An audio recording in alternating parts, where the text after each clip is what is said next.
In the Taoist weather magic pantheon of deities are various nature gods that govern different aspects of reality and the elements. Lei Gong, the intimidating lord or duke of thunder, a frightening creature with a fearsome appearance, carrying a drum and a mallet that produces the sound of thunder.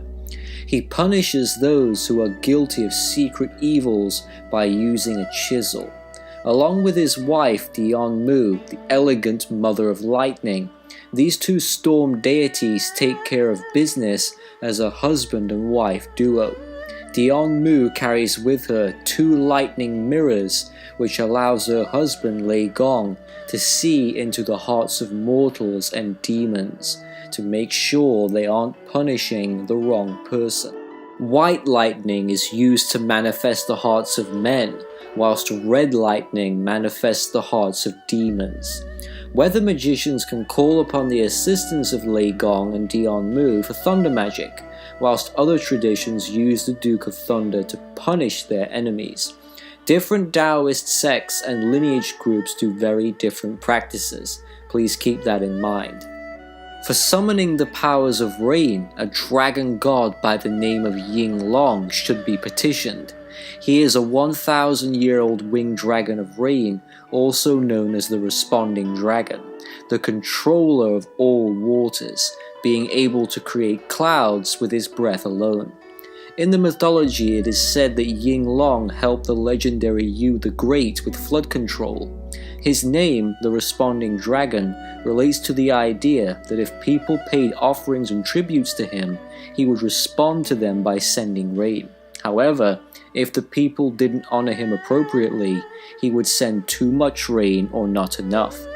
Rituals would include rainmakers making dragon statues out of clay and performing the dragon dance to win over his trust. Even to this day, farmers and those who live agricultural lifestyles still pray to Ying Long. Another rain deity which is still honored in China today is Yu Shi, the rain master or lord of rain. He is known for magically ending droughts by pouring water from a sacred bowl onto the earth below. He also dwells on the mythical mountain of Kunlun.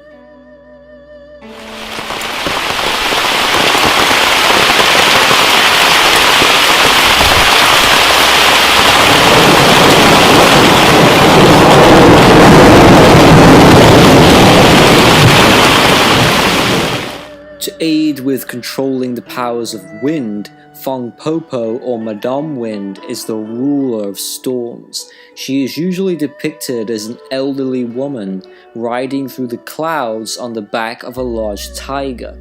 She carries with her a goatskin leather bag which contains various powerful winds of all directions, speeds and intensities.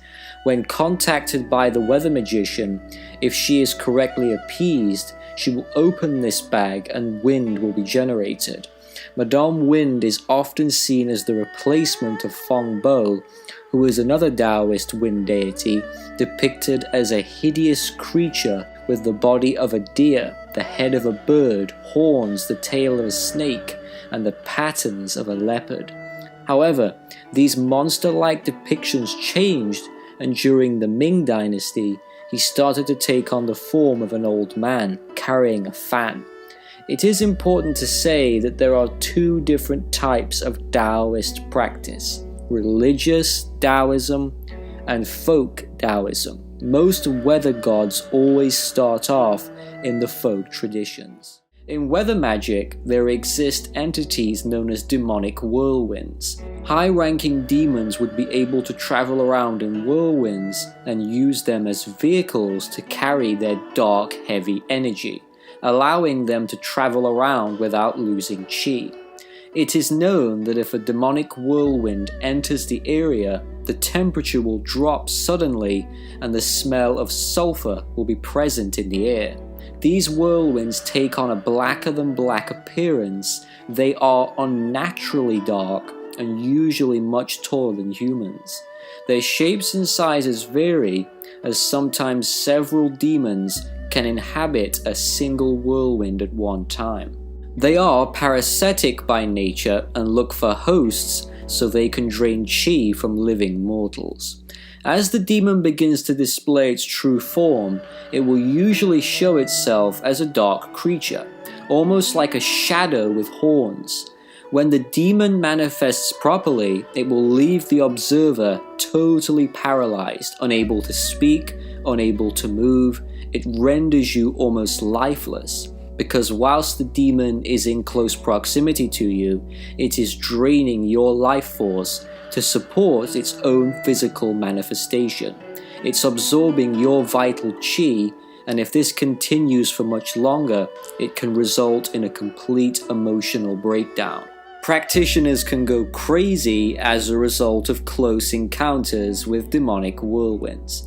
In weather magic, you are taught to avoid these entities at all cost, as no good comes from working with them. But personally, I have found them to be useful in what I would call retaliation magic, meaning if you throw a baneful curse at me, I will return the favor and send a demonic whirlwind after you.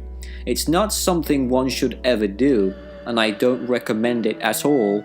I'm a very peaceful type of practitioner, and I'm not vengeful or malicious, but it is possible to do this.